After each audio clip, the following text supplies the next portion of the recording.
Ghana, with a land area of 227,540 square kilometers, is home to over 31 million people, growing at about 2.2% annually. 56.7% of the population lives in urban centers where most of the country's economic activity is concentrated.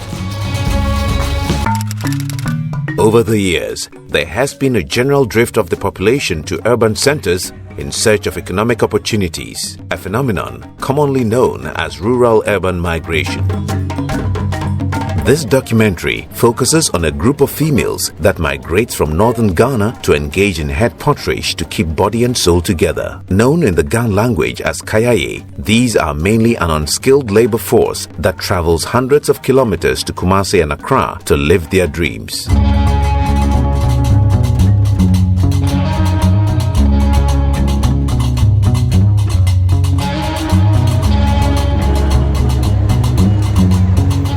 From Zelia Imuru, me free Yama, wale side no.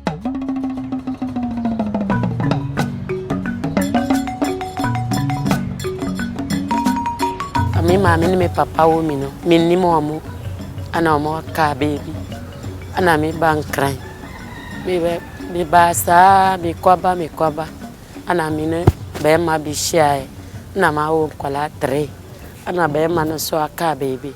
Ana nkwala ni nyina damis ti me be adwuma no kakra na me de show mo e wo no fun ana e be sua cake no brodo no nti me bompa ese enko mitirim na me kwa manage no sa nhwe nkwala no e wo ya krom.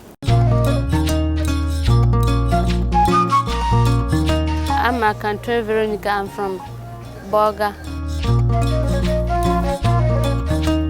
The main issue that brought me here was financial problem.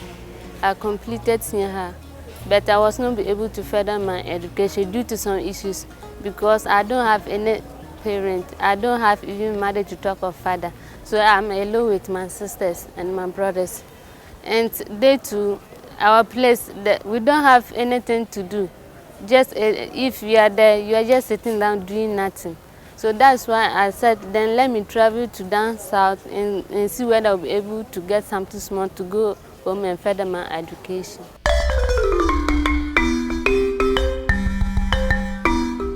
And you result for Rahinatu from Nairobi. Your man Bola in Accra. Even on computer SS this year. So Cambodia in Chang Accra. And even though the results my I'm on Vela. So I'm going to my little can no like an ancient school. So Bola and Accra and soon and your little Monkona and young Chang school ma. Because financial problem I can Accra. So in me better Accra mountain then Kunyang Chan school ma. So she can champ Benentum and young race little bear and Chana can parents mark by Soma. Kanyang and Chan school. Kadipala Kunyang Chan school. Once they are down south, they begin to live their back-breaking dreams at major markets, one day at a time. For many, their dreams go beyond the head poterage business. Me personally, Juma yo go to Juma. So you go to Juma no so I miss you no. Ebe boa me pa. Me won say ebe boa me because ma sua me ko wie. So me wie a me de ba kwa akoye. Ajum akoye ade akwachi. Me kwachi a wono mo no benye sika. If I'm able to get something small, I'll go back to further my education. If I'm not be able to further my education, I want to get a hand job so that I'll be able to take care of myself and my family and I'll also help others, those who are in need of. Me swan we koka tela na me ye enojuma na ma be shop na me ba na me wono mbe kire omo na ma hwe omo school. Me hwe djuma we no me ya na akọmitirim na me de kwa. Oya obisu baba se obesua na wa ma okakra obeji wanu na odi aye de o pese on fa yam fa nkwala anu.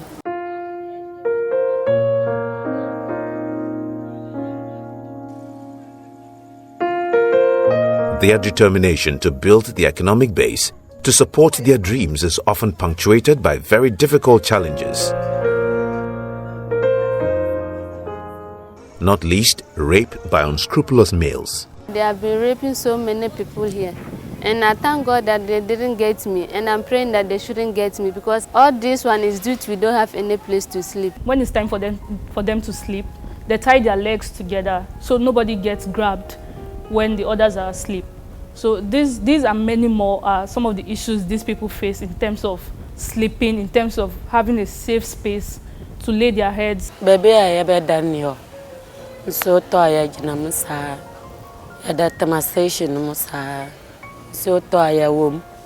Nati. Baby, I do name my best sikurana or Danyana na washakura.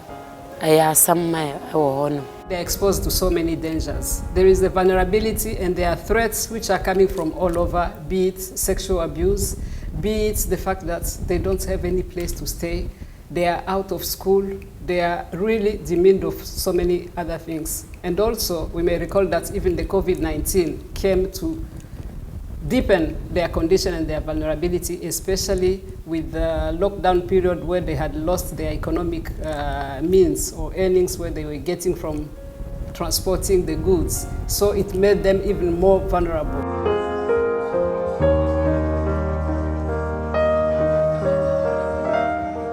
Yetimi tnase kurana omo abepamie.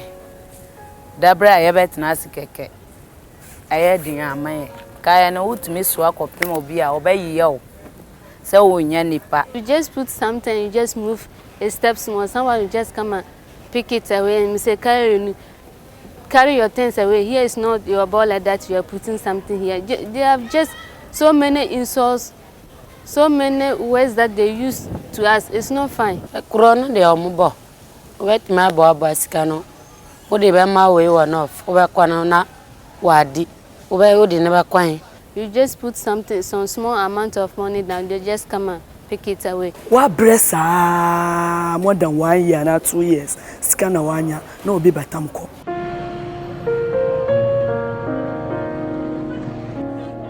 In all this, their resilience appears unmatched, as some are often seen with their babies plying their trade.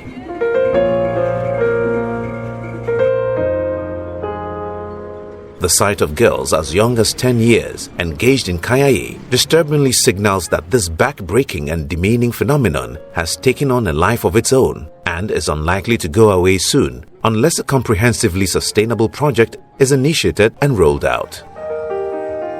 This is where the United Nations Population Fund, UNFPA, comes in. At UNFPA, we have what we call our focus, or our strategic focus is on the transformative results. 3 key results which we focus on. The first one being to reach 0 preventable maternal death. Number 2 is to ensure 0 unmet need for family planning. And the third one is to ensure 0 harmful practices and sexual gender-based violence. In line with its mandate, the UNFPA has initiated and is implementing a project that provides assistance to Kayayei. The Kayayei Assistance Project, KASPRO.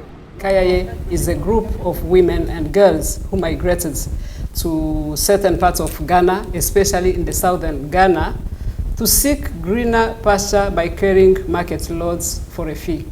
This alone makes them vulnerable. They are vulnerable because they face a lot of challenges, including sexual and gender-based violence, diseases, even death. So it's a particular group of young girls who are vulnerable, and we want them to empower them. KASPRO is just a short name of what is Kayayei Assistance Project, which is designed to demonstrate effectiveness and workable approach in addressing the dynamic and the needs of the vulnerable population, specifically the Kayayei, during and after this humanitarian crisis, the health crisis of COVID-19 pandemic. Against COVID-19 and the vulnerability of the poor, the Kayayei need to have sexual and reproductive health information so that they stay free from STIs, rape, sexual and gender-based violence, etc.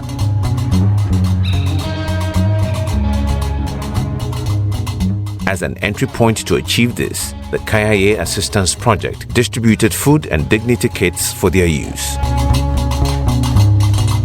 So the KASPRO project is a 6-month project designed to equip the Kayayeis with dignity items to cater for their dignity needs, which include soaps, towels, body creams, bathing soap, washing soap, panties, and also sanitary pads.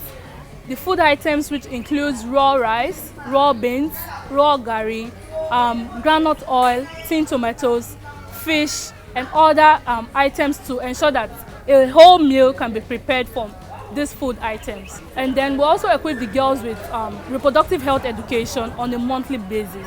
That's twice a month we meet with the group leaders to give them information on reproductive health, how to take good care of themselves, properly maintain their hygiene during their menstrual flow. It is not just an intervention that targets one person and then at once and that's the end. We are continuous in the process. We don't just give you reproductive health education once and then we leave you.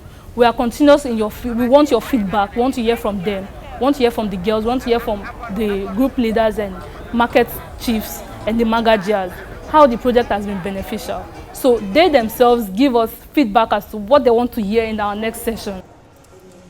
Another thing that sets KASPRO aside is that we identify them. We don't just meet every Kayayei or any Kayayei.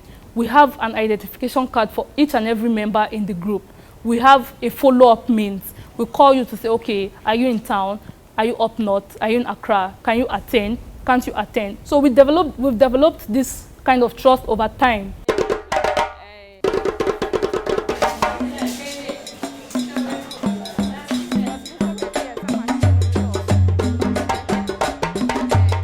Also look into them to teaching them some income generating activities which may help them to come out of that vulnerability and allow them to be resilient and self-reliant. The UNFPA has also initiated vocational training programs for our people.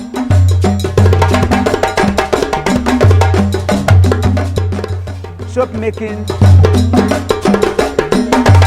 yogurt making, bakery, shea butter, beads, and other necessary employable skills that if we had gotten it earlier, we wouldn't come here. The testimonies of some of the Kayayei sampled buttress the positive impact the project is making. I'm doing the baking. So that was on last week, we did some chips, and today we are doing meat pie. And I'm very happy for that work because the way they are teaching us is very nice. They are really helping us. They really want us to be some people in future. They distributed some food items. It was permit, soap, panties, pads, rice, beans, and gari, oil, and sardines. And really enjoy because since June up to this time, they have been distributing everything to us. Now I don't buy pomade, I don't buy panties, I don't buy towel, I don't buy pads. They taught us how a married man and a married woman, how they will live. Community mobilizers are an integral part of the KASPRO project. This is how they assess the situation before and after the intervention. UNFPA assistance have helped to improve the lives of the membership of our association in Greater Accra region. In a sense that the hygienic items that kept them have improved upon their hygienic lives. We have appreciated their assistance to rest. UNFPA has, through their educational programs, educated people of my association, especially reproductive activities. The project has not only been of help to its primary target, but the community at large. We even have those from the Kayayei who are empowered and are able even to go back to school and complete their studies to be able to be self-reliant. Implementing KASPRO has had its challenges. We had a little bit of difficulty in terms of communicating with them. This is why on ground we're able to curb this problem by having translators from 3 or 4 different languages. We have a translator in Dagbani, we have a translator who speaks Chui, we have a translator who speaks Frafra, and we have a translator who speaks Gonja. One of the key supporters of the KASPRO project is Prudential Life Insurance. Their contribution has been immense. The Chief Strategy Officer, Mr. Tete Aitevi, explains the motivation for their support. When the COVID-19 pandemic hit, Prudential global and regionally across the African continent sought ways in which you could alleviate the pain of the communities in which we're operating in. And the COVID-19 Relief Fund was launched as a result of that. We went out into the market to look for projects that resonated with our CSR objectives. Now, we've hitherto in the past always looked at two key areas, health and education.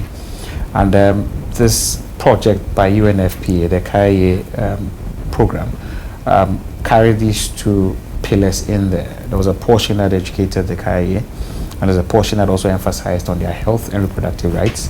And we thought those two sort of resonated with what we wanted to achieve. We saw that in the area of supporting them, the area of health and reproductive rights, it's important to train women and give them what it takes to look after themselves well. And most importantly, let them understand what their reproductive rights are. Because we believe that women who are well trained, who can delay childbirth till when they are ready, can become established in society and become pillars in the communities and the societies they're operating at large. It's the KASPRO program by UNFP that presented a very structured and orderly way of taking care of them, not just by providing resources and funds, but also empowering them with the right skills and abilities to be able to create better opportunities for them in life. And that for us is key. With work done so far, the Prudential Life Insurance is proud of their contribution. And not just about reproductive health education, they have also benefited from the possibility of mentorship. And by extension, also, after the mentorship, we have also given them vocational training. Innovations such as the KASPRO project are life-changing and must therefore be encouraged and supported. It would be even more impactful if both the push and pull factors that give rise to this phenomenon of Kayayei are addressed through a comprehensive program. We are looking into extending our program to go beyond the Tema station. Within these 6 months, after we finish, we'll go even in other locations outside the Accra, because there are many, as I said, there are many living from those different area aspects. So the project will not just limit to 500. Once we finish with this protocol or this cohort of 500 within 6 months, we'll reach out to more others and bring them together. And most importantly, recording what is happening and the changes which are happening and the effects it's having on their lives.